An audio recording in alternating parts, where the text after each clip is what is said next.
Applaudissez. Plus fort, c'était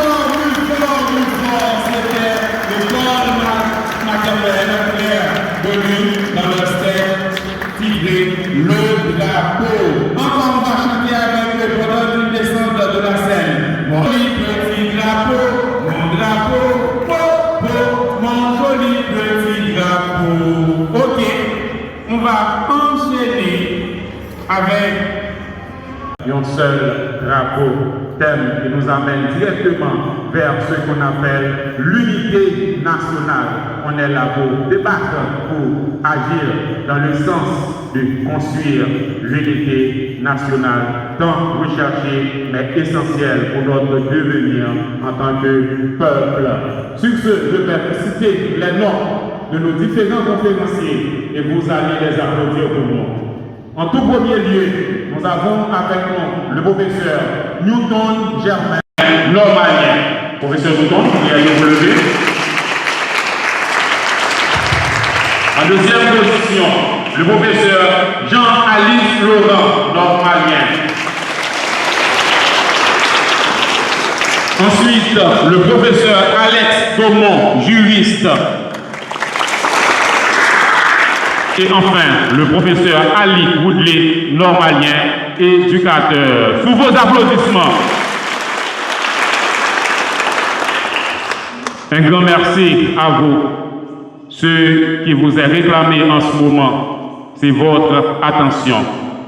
Chers élèves de niveau S4, chers philosophes, soyez attentifs. Si vous avez avec vous des calepins, prenez des notes. Afin que, à la fin excusez messieurs les intervenants, c'est à la fin de chaque intervention qu'on aura des questions ou encore c'est à la fin des 4 présentations. À la fin. Donc, nous aurons une série de 4 présentations. Notez vos questions, vos remarques et à la fin, vous allez les adresser à nos intervenants pour les réponses nécessaires. Merci. Je ne sais pas à qui est-ce que je dois passer le micro en premier. Professeur Newton Germain. Alex, je suis Germain Newton et le thème de notre intervention d'aujourd'hui, c'est un seul drapeau, un seul peuple, une seule nation.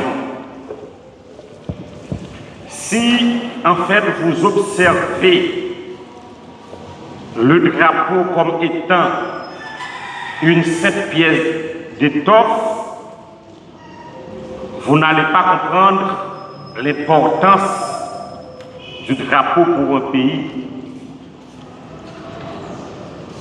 Et bien c'est pourquoi maintenant mon intervention va se baser sur l'importance d'un drapeau pour un pays en général. La première question qu'on doit se poser, c'est quoi un drapeau?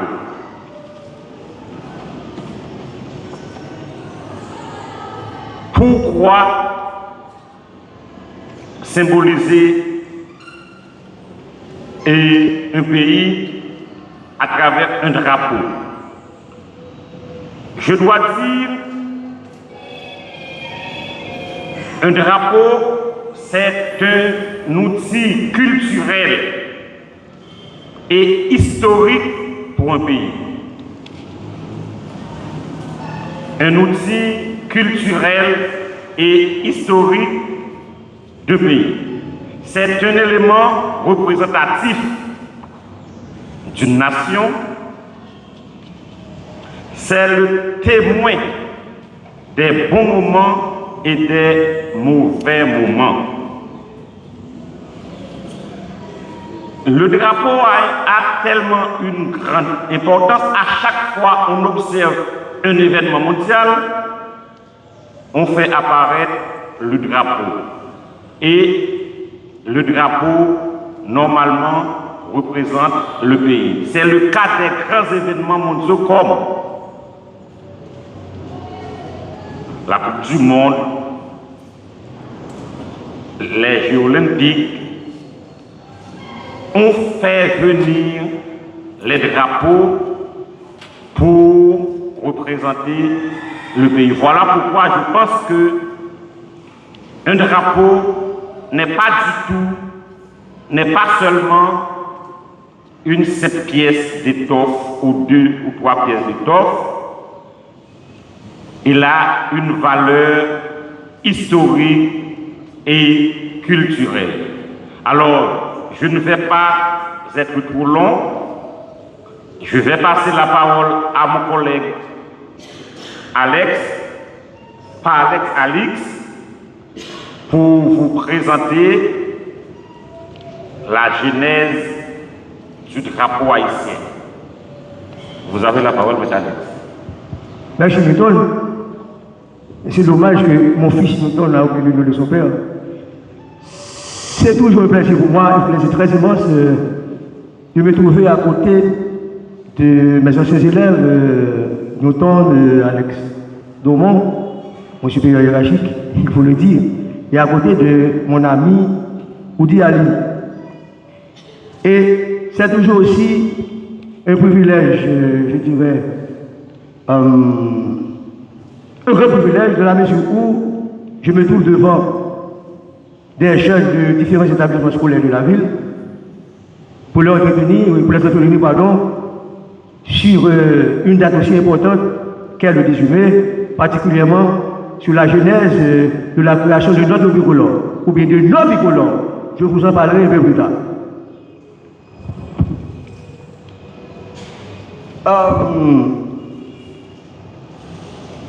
Nous seul drapeau, nous seul peuple, nous seule nation.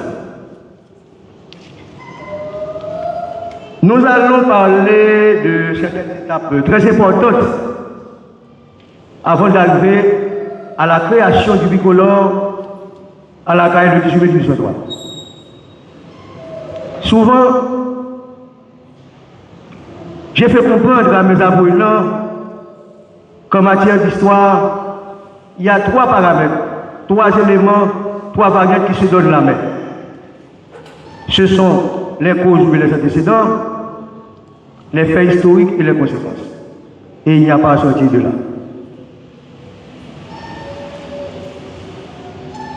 En histoire, qu'on le veuille ou non, c'est ça. Et j'ai souvent pensé à un auteur qui s'appelle André Moura, qui nous fait comprendre, pendant quelques minutes, pendant quelques heures de cours, ou pendant quelques jours de classe, l'on saurait demander à un professeur d'histoire de vous raconter et vous expliquer tout ce que l'humanité a mis des millénaires à enfanter.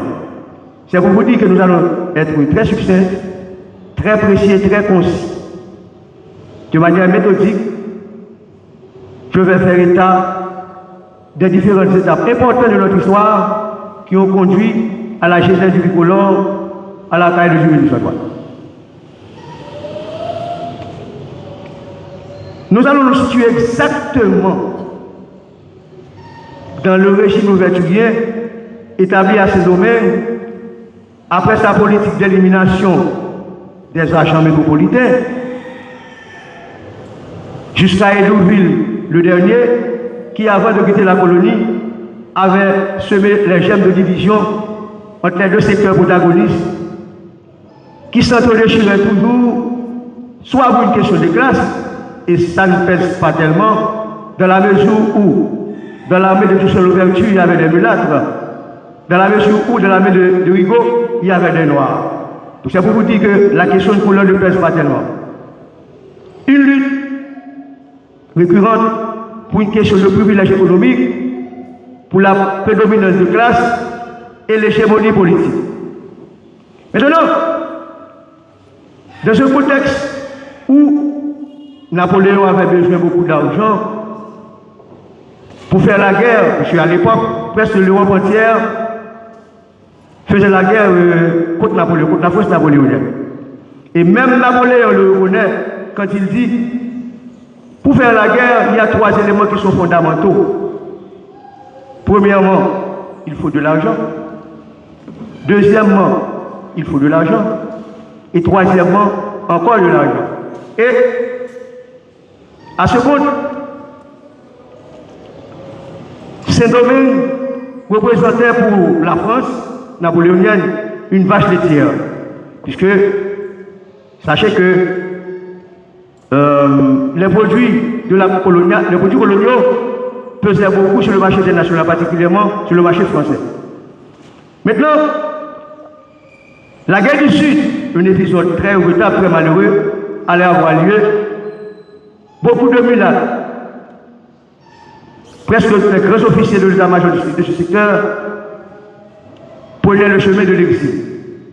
À un moment où Bonaparte peut se permettre de perdre ses domaines, eh bien, Toussaint Louverture a élaboré la fameuse Constitution de 1801 aux yeux de Napoléon Bonaparte, qui doit être considéré comme un véritable acte d'indépendance.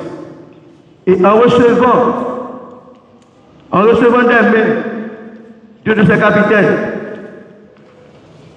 Napoléon Bonaparte déclare, après avoir pris lecture de cette constitution, il se met en colère en disant que cet homme Toussaint Louverture, cet esclave révolté, il faut le punir.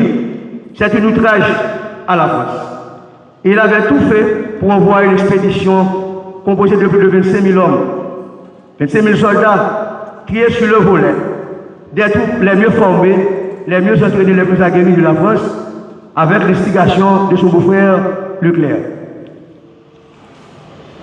Officiellement, on peut comprendre que Bonaparte avait pour mission, pour but, pour objectif, d'éliminer, de s'attaquer à l'autorité de son ouverture et de le déporter.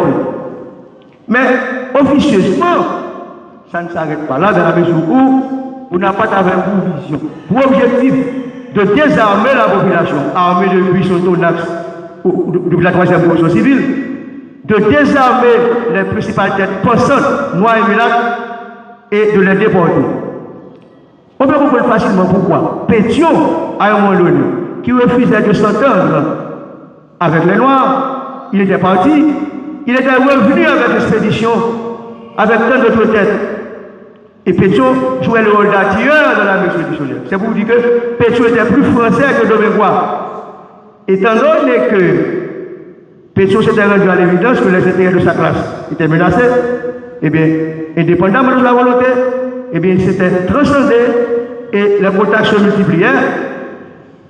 Après consultation, eh bien, le secteur de Rigaudin, les amis de Pétion, les officiers, principaux officiers de Dessalines, se disaient, monsieur, on essaie de la guerre du Sud, cicatrice là, certes, on passe bonjour, parce que le rétablissement de l'esclavage n'a pas bon ni pour l'un ni pour l'autre. C'est ainsi que,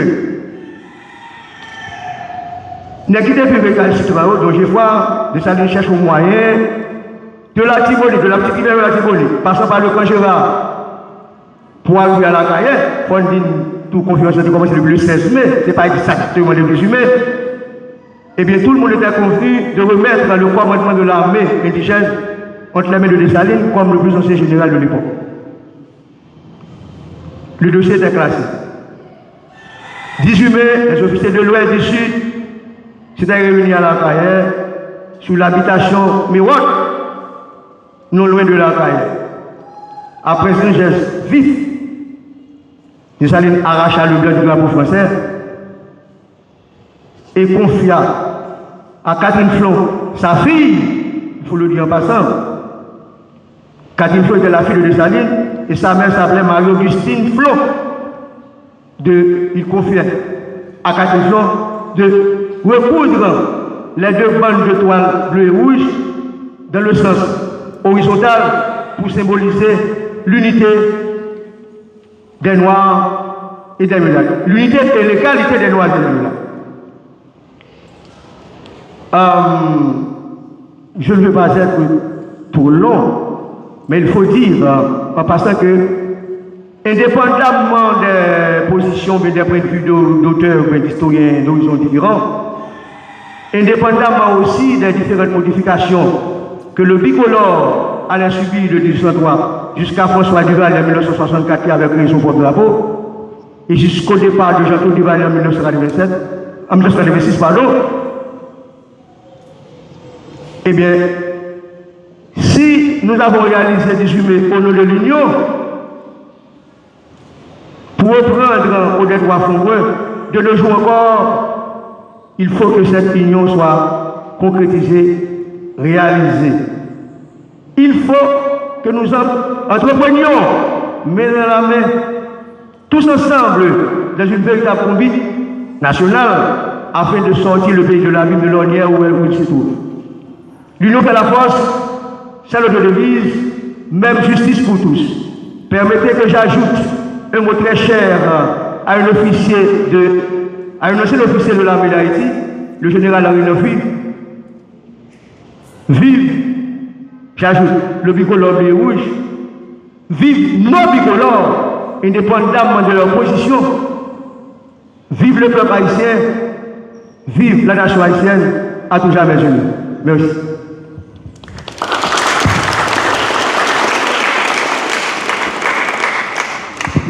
« 18 mai 2025 ramène donc le 222e anniversaire de la naissance du bicolore haïtien. Le ministère de l'Éducation nationale a choisi pour thème, pour commémorer cet anniversaire, un thème fort, mais un thème qui dit beaucoup face à la situation dans laquelle nous nous trouvons. Il y a un seul drapeau, il y a un seul peuple, il y a une seule nation. Tout à l'heure, le professeur Newton a essayé de faire ressortir le sens que revêt un drapeau pour une nation. Il a dit que le drapeau a une valeur culturelle et une valeur symbolique pour toute nation. Notre drapeau, celui qui a été créé à La Cayenne, le 18 mai 1803, a connu beaucoup d'avatars, a connu, durant son histoire, l'histoire de notre pays, des hauts et des bas. Cependant, on a l'impression que malgré les difficultés de toutes sortes du peuple haïtien, depuis son indépendance jusqu'à aujourd'hui, le drapeau est comme ce ciment qui relie tous les Haïtiens et qui permet à chaque Haïtien de se reconnaître et de se dire nous devons nous battre pour la continuation de cette belle œuvre léguée par nos ancêtres. On se rappelle, 2 ans après la fameuse victoire remportée sur l'armée française, les intérêts divergents, les problèmes de toutes sortes ont fissuré, je dirais, les assises de la nouvelle nation. Le père de la patrie lui-même, Jacques Dessalines, a trouvé la mort au Pont Rouge et depuis lors, eh bien, la nation est divisée. On se rappelle, de 1807 à 1820, Haïti, notre pays, est divisé en 2 États. En 1820, Boyer a su reconquérir ou bien rétablir l'unité du pays, mais on peut dire que justement en 1843, après le long règne dictatorial de Boyer, eh bien, la nation haïtienne s'est trouvée aux prises avec de grandes difficultés entre 1843 et 1848. Eh bien, de sérieuses convulsions ont bouleversé la vie haïtienne et on a l'impression que la nation haïtienne est toute prête maintenant de se dissoudre. Nous pouvons en témoigner également la crise 1867-1870 sous Sylvain Salnave, où une bonne partie du pays s'est cédé encore une fois. L'Ouest et le Sud, l'Ouest et le Nord, eh bien, chaque parti, chaque groupe essaie de défendre ses intérêts propres. En 1902, il y avait également une véritable guerre civile qui oppose encore une fois le Nord et le Nord, ou bien encore deux citoyens qui viennent du Nord. Nous voulons parler de Nord-Alexis et Anténor Firmin pour la prise du pouvoir, et le pays a été endeuillé par les troupes politiques pour le pouvoir politique. En 1915, malheureusement après 111 ans d'indépendance, eh bien, la mauvaise gestion, l'incapacité de nos élites maintenant à gérer le pays a fait que les Américains interviennent dans le pays. Et durant 19 ans, notre sol a été l'objet, eh bien, a été l'objet de l'autorité ou bien encore les étrangers, donc, ont mis la main sur le sol haïtien. Et on a vu que entre 1923 et 1930, beaucoup d'Haïtiens eh bien, se sont levés en masse pour revendiquer, je dirais, la liberté. En 1946, toujours de même, la crise de 1946 a été encore une fois un autre moment qui a mis notre nation en péril. Et en dernier lieu, plus près de nous, en 1986, eh bien, après presque 30 ans de dictature du Valérisme, eh bien, le peuple haïtien également s'est levé en masse pour renverser une dictature, et on a connu une situation extrêmement difficile. Alors, si je fais cette petite historicité, c'est pour vous montrer que depuis l'indépendance haïtienne jusqu'à 1986, pour ne pas dire jusqu'à aujourd'hui, notre drapeau, notre bicolore a connu des hauts et des bas.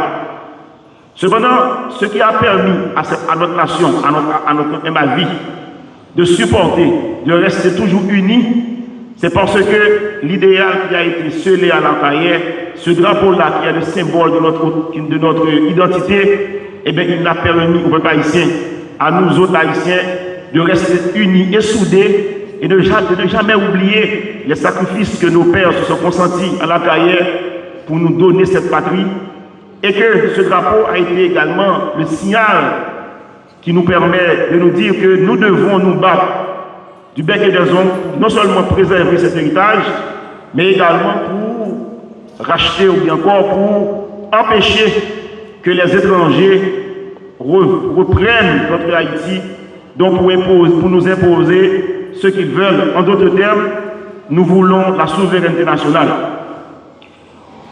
Si le ministère de l'Éducation nationale a choisi ce terme aujourd'hui, je suis convaincu, il y a un seul drapeau, il y a un seul peuple, une seule nation, c'est parce que justement, en 2025, on a l'impression que face à des problèmes récurrents que nous vivons, eh bien, on a l'impression que cette ferveur patriotique, cette volonté de vivre ensemble, que le drapeau a créé en nous à la carrière, on a l'impression que cette ferveur est en train maintenant de dépérir.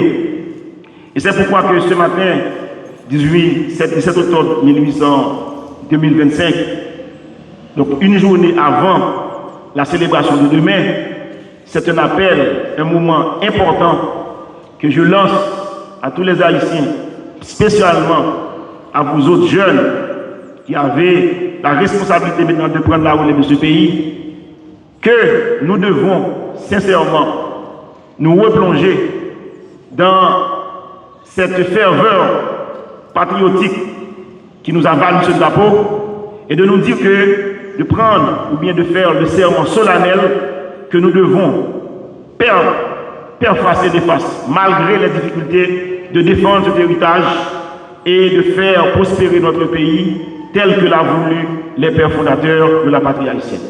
Il y a un seul drapeau, il y a un seul peuple, il y a une seule nation. Vive Haïti, vive Haïti, vive la République, vive notre pays. Merci.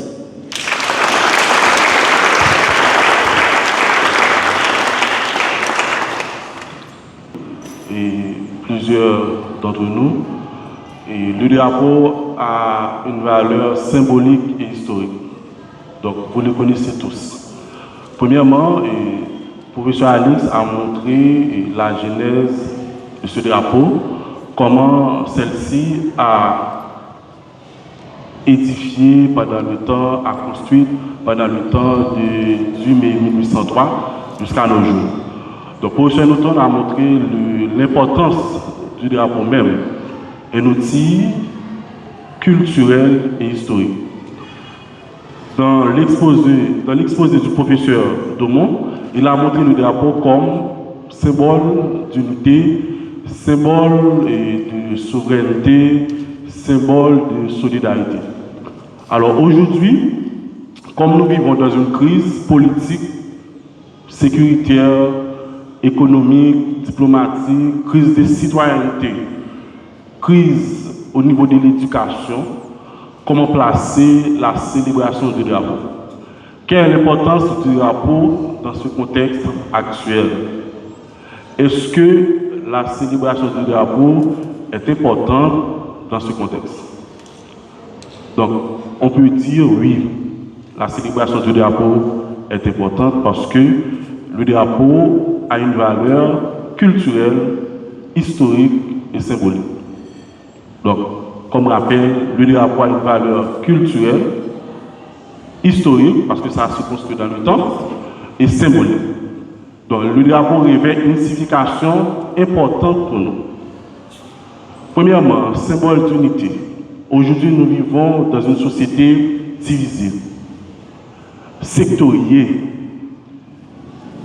une société inégalitaire.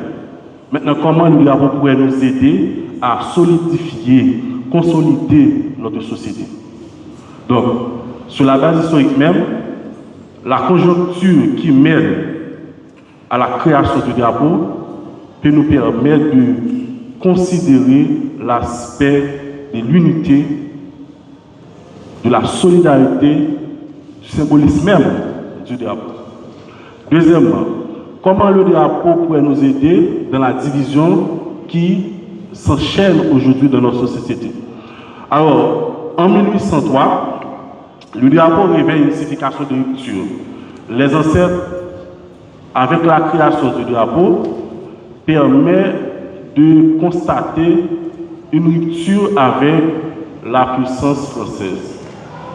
Donc, avec la création du drapeau, c'est toujours dit que nous ne pas colons blancs encore. Nous ne pas une société coloniale esclavagiste encore.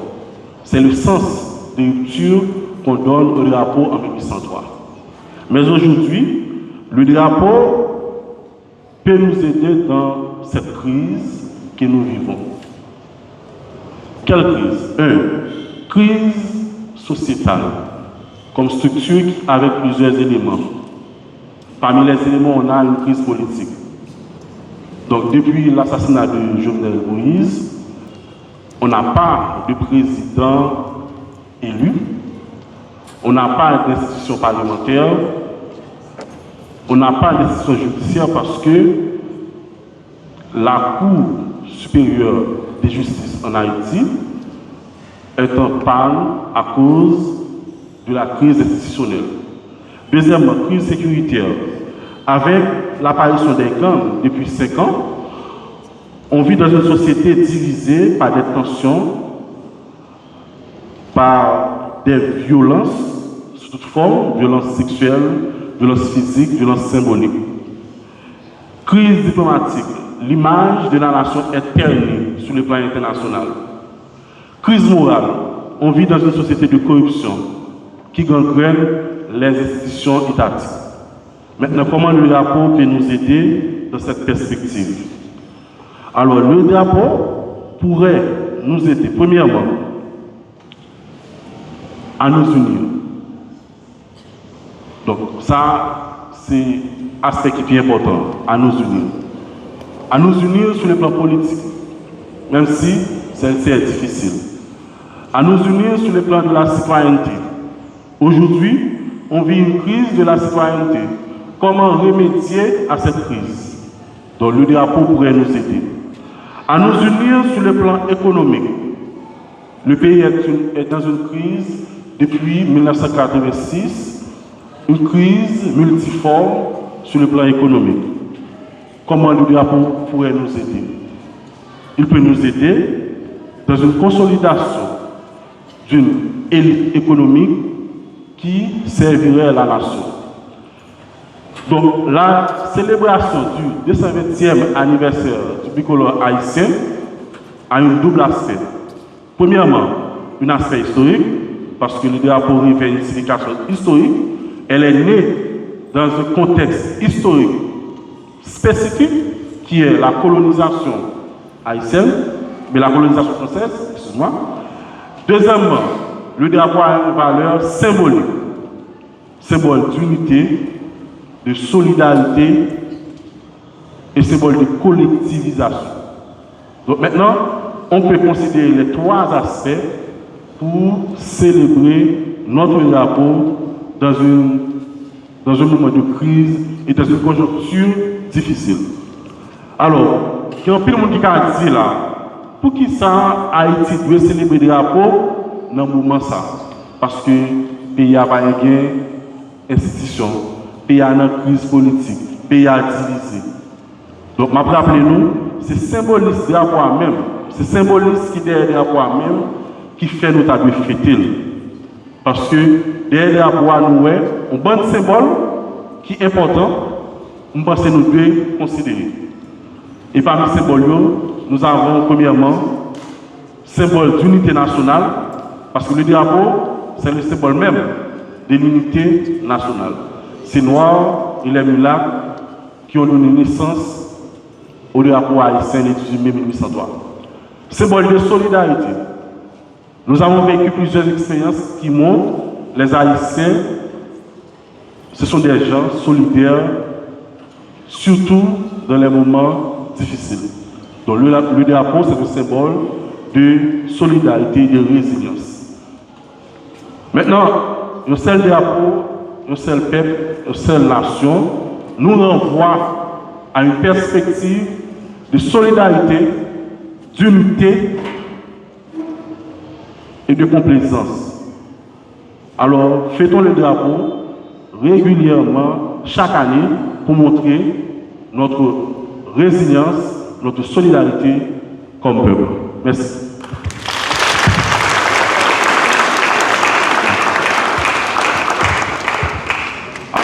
J'espère que vous avez... Tout d'abord, je félicite Safran qui prend l'initiative pour organiser une belle conférence. Question de partie comme ça. Étant donné que le pays nous a traversé un moment qui est extrêmement difficile, nous-mêmes étant que jeunes, qui est le bon moyen nous avons utilisé pour nous sauver le pays? Merci. Bonjour à tous. Puisque j'allais vous parler de l'unité que le drapeau a fait nous gagner. Éternellement, qui c'est un seul drapeau, un seul peuple et une seule nation. Dans l'occasion de ça, dans l'occasion de cette commémoration 22e anniversaire du bicolore haïtien, question à poser. Puisque notre devise c'est liberté, égalité, fraternité, et quelle est notre légende haïtienne? Quelle est la différence entre devise et légende? Merci. Merci aux intervenants. Et je pose cette question, encore je me pose cette question. Pourquoi et est-ce que, ou encore qu'est-ce qui explique ce non-respect ou encore ce mépris au quotidien envers le bicolore haïtien qu'on prend plaisir à célébrer annuellement? Merci.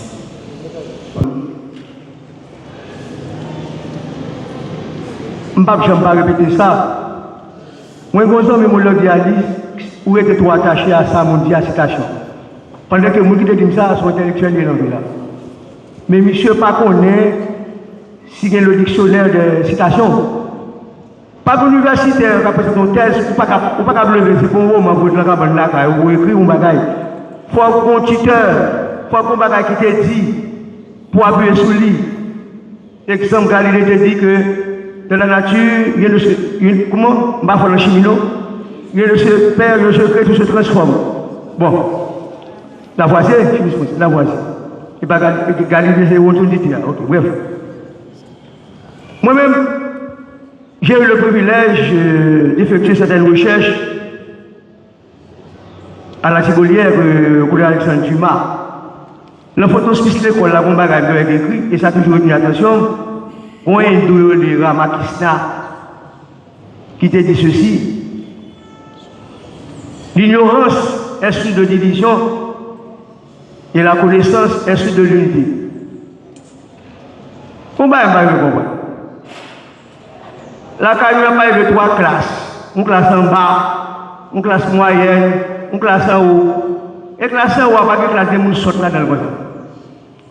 Pour le pays, c'est que quelqu'un n'est pas un ministre de la ville d'achat, là, Québec, qui a pris le biche. Il y a des privilèges, un professeur lycée, un professeur école normale. Il n'y a pas de retourner à la ville d'achat, puis aller voir vieux caille paille, maman, on a aussi les classes moyennes.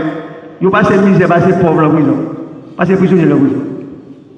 Le problème, c'est que on est capable d'accepter, mi-temps, on va retourner en bas contre le soutien. Mais problème. Moi-même, l'analyse Sarah Makisna dit à me comprendre que nous avons fait les forgeurs de la nation. Les forgeurs de ce pays, c'est monsieur là, en 1803, 18 mai, qui a créé le rapport, qui a accepté, transcendé, qui a accepté faire sacrifice, indépendamment de problèmes de classe, qui ont chez nous libres, nous et mulâtres, ils ont fait quelque chose comme ça. Et il faut me rappeler en passant que 9/10 de la population qui a fait gros bagaille ça, c'était des analphabètes. Ils étaient traités de va-du-pied, et c'est ça qui a provoqué l'étonnement du monde entier. Ils étaient traités d'anomalie. Ce n'est pas normal pour le peuple slave qui a fait gros bagaille ça. Après 1776, aux États-Unis, ils ont dit ça. Alors, il faut me dire, nous, là, on dit américain. Et pas américain, nous, c'est européen. Bon, bref, ça, c'est notre débat. Alors, après 222 ans, nous ne pouvons pas faire rien. Si 9/10 de la population, pas quelqu'un a fait ça, et après la bataille de Versailles, pas de millions de monde dans le pays. Faire recherche, pas de millions de monde dans le pays. Et nous posons un problème, nous posons un défi que le monde entier, comme si nous avons dit blanc, mais quoi maman, mais quoi papa, nous pilé. Depuis quelque temps, nous sommes à peu près 12 millions d'Haïtiens. En pile, mais je ne sais pas. Moins de millions de monde fait gros bagaille ça. On a 12 millions, on a l'impression que nous sommes 12 millions d'ignorants. À quoi on va ça? Je ne peux pas comprendre, on ne paye pas dans l'État ça pendant que dirigeants, bon, nous étudions dans toute faculté, l'université ici, plomb, le charge à plomb à l'international, le reste comment basé. On a l'impression que nous sommes 12 millions d'ennemis, qu'on guerre froide, même au niveau familial. Petite papa, petite fille, c'est ça. On met des gens dans le même bureau gauche. Parfois, le ministre a accordé, le premier ministre a accordé, ou pas qu'on s'est fait. Qui ça peut faire pour sauver le pays? Mon cher Nelson Mandela a dit ça. Ils sont seuls bagaille. L'âme qui est efficace, qui est puissant, capable de transformer le monde, c'est l'éducation. Pour moi-même, c'est ma position. Vous jeunes qui êtes devant moi, bien entendu, ça, la génération, ça après 25 ans. Le changement d'Haïti n'est pas pour le même parce que nous nous avons des chevaux pour rien. Question de pouvoir, question de privilège économique. L'un dirige nous avons fait 16 voyages pour reprendre Johnny Ferdinand.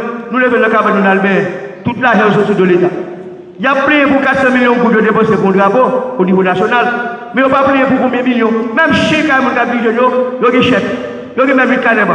Il n'y a pas de rien.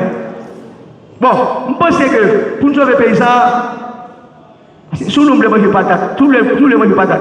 Là, trois fois, on mange patate. Là, on mange pas de choses. Là, on a planté conne. Là, on a 2 ans, on planté banane. Mais si vous voulez investir dans l'homme, dans l'humain, c'est après 25 ans. Si vous, qui êtes devant moi, si votre d'âge varie entre 16 et 22 ans, marquez dans le monde. Parce que même là, on ne va pas comme moitié là. Pour sauver le pays, ça, il faut premièrement privilégier l'éducation. Deuxièmement, privilégier l'éducation. Troisièmement, privilégier l'éducation. L'éducation n'est pas ouverte à l'autre école, non? Son mode de conception, son mode de pensée. Ce n'est pas normal. L'image que nous projetons, pas qu'à m'attends le président dominicain la fois dernière qui a dit, j'ai parlé de pas de consul là-bas, l'idée à qui est-ce qu'on va parler. Vous comprenez, monsieur, parce que nous avons fait du mal aux Dominicains. Bon, je ne parle pas trop long. Nous faisons l'école là, nous faisons la première université de la là, qui était fondée en 1712. Boyer, il sauver l'éducation, c'est sauver la révolution.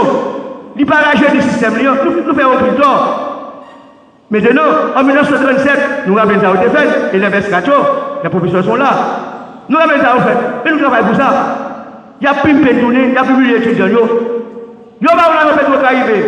Si vous ça, vous faites pas, c'est à peu près même à pas, non? Nous-mêmes pas nous gaspiller, ou pas contre comment dispatcher, jusqu'à présent, rien n'est dit, rien n'est fait. Pendant que le Dominicani, tout le monde qui doit être trempé dans la corruption, là, fait la avec tout ça, dans la prison. Dominicain, notre sang oui, nous avons l'université Mamelade. Bon moment de la durée, c'est Kabou qui m'a là-dedans. Donc, on pense que pour nous sauver le pays, ignorant, l'impossible. Mais ça peut prendre du temps. Mais après 25 ans, si nous sommes mourir, il faut mieux avoir nous-mêmes. Alors, vous pensez à un ancien directeur de l'école normalement, on t'a dit, M. Baptiste, Adrien Baptiste, une situation capable de demeurer un certain temps. Une situation capable de demeurer longtemps, mais aucune situation ne saurait demeurer tout le temps. D'ailleurs, l'esclavage, ça date de 1503, 1503, 1803. Après 3 siècles, 12e génération de 1803. Nous avons dégagé, nous débrouillez-vous, mes chers enfants, pour nous voir comment on a privilégié l'étude nous.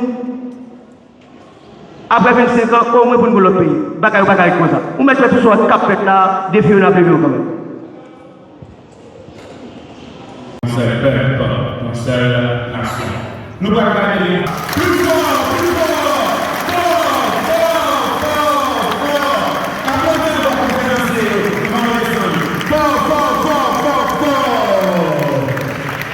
Merci, merci à vous.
On est réunis ce soir au bout du même, un seul pays, un seul peuple et une seule nation.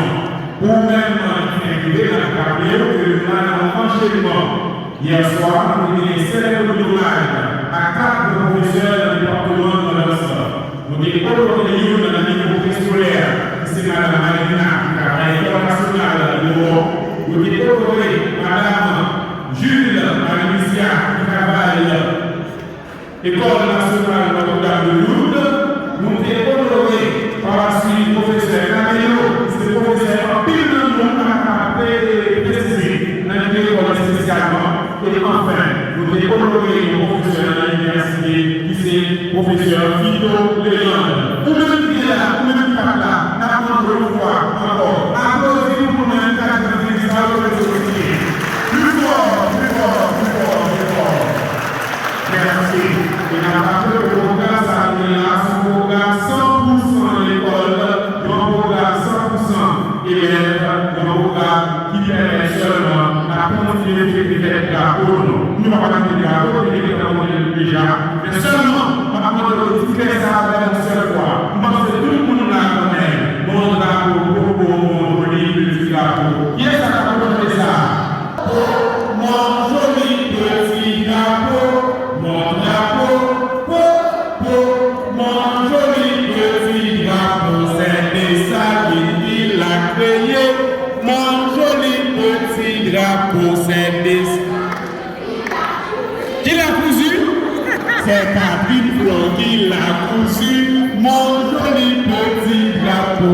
mon drapeau, mon joli petit drapeau, mon drapeau, mon joli petit drapeau. Applaudissez-vous, ça veut dire fortement. Merci. Et avec cette musique, ça, qui sont musiques. École Claire de Lune, dans ce qui est. J'applaudis pour moi, applaudis. Montrez-y mon content de son avec nous. Merci. Avec nous, Claire de Lune.